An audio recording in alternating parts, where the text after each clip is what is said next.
모닝뉴스 시간입니다. 오늘 개장 전에 국내 증시에 영향 미칠 만한 6가지 뉴스들 점검해 보겠습니다. 첫 번째 소식입니다.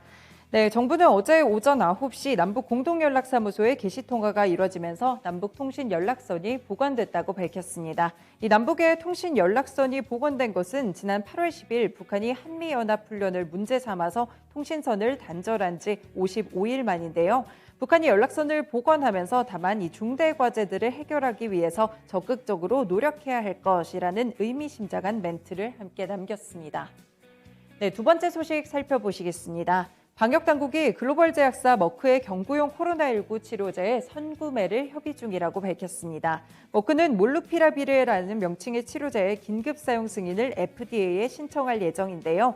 질병청은 지난 9월부터 이미 선구매 협의를 진행 중에 있습니다. 그런 가운데 머크 쪽에서 중간 임상시험 결과가 나왔고요. 코로나19 확진자의 사망률을 크게 줄이는 것으로 나타났습니다.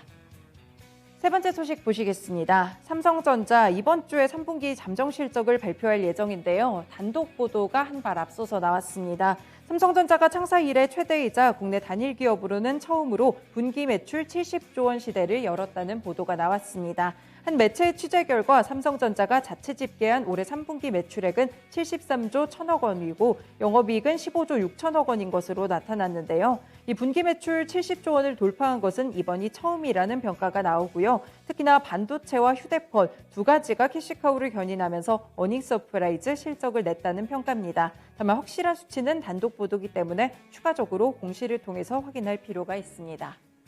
네, 다음 소식 살펴보겠습니다. 최근에 자동차 주가들 흐름이 좋지 못했는데요. 그래도 현대차와 기아가 이런 반도체 대란에도 불구하고 3분기 미국 시장에서 선전한 모습이었습니다. 양사의 판매량은 지난해 동기 대비 9.1% 증가했고요. 제네시스는 판매량이 4배나 늘었습니다. 현대차 그룹은 3분기 현대차와 기아의 미국 판매량이 37만 536대라고 밝혔는데요.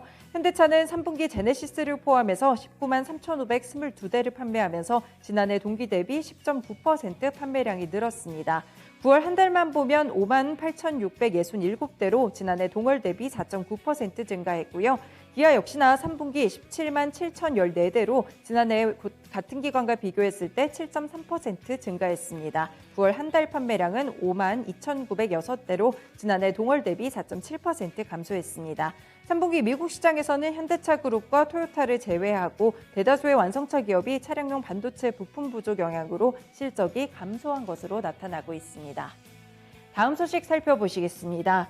이 골목 상권 침해 논란에 휩싸이고 있는 카카오가 꽃과 간식 그리고 샐러드 배달 중개 사업에 이어서 헤어샵 사업도 철수할 전망입니다.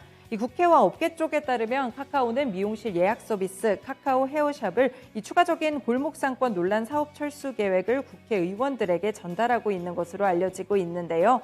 현재는 스크린 골프장도 거론되고 있지만 철수 가능성이 유력한 쪽은 헤어샵입니다. 카카오 자회사 카카오 VX가 운영 중인 스크린 골프 사업의 경우에는 가맹점이 많기 때문에 이 부분과 협의를 거쳐야 돼서 철수 결정이 쉽지 않은 상태인데요. 반면에 이 카카오 헤어샵은 카카오의 투자 전문 자회사 카카오 인베스트먼트가 약 24.5%의 지분율을 가진 굉장히 연결고리가 좀 상대적으로 약한 사업입니다. 이 때문에 철수 결정을 내리기가 상대적으로는 수월하다는 평가입니다. 네, 마지막 소식 살펴보시겠습니다. 국내 넷플릭스 드라마 오징어 게임이 넷플릭스 순위가 집계되는 83개국 모두에서 한 번씩 1위를 차지하는 신기록을 세웠습니다. 자국 콘텐츠가 강세를 보여주는 인도 쪽에서도 이례적으로 1위에 올랐고요. 넷플릭스 콘텐츠 중 83개국에서 1위에 오른 것은 오징어 게임이 처음입니다. 이렇게 열풍을 좀 반영하듯 해외 유명 인사들도 오징어 게임을 언급하고 있는데요. 아마존의 창업자죠. 제프 베이조스는 자신의 트위터를 통해서 오징어 게임의 스틸컷을 올리고 굉장히 인상적이다 그리고 고무적이다라는 평가를 내렸습니다. 그리고 월스트리트 저널 쪽에서도 보도가 나왔는데요. 오징어 게임은 넷플릭스의 사상 최대 히트작이 될 수도 있다면서 디스토피아적인 히트작이라고 소개했습니다. 이렇게 6가지 뉴스들 살펴드렸습니다. 모닝뉴스 시간이었습니다.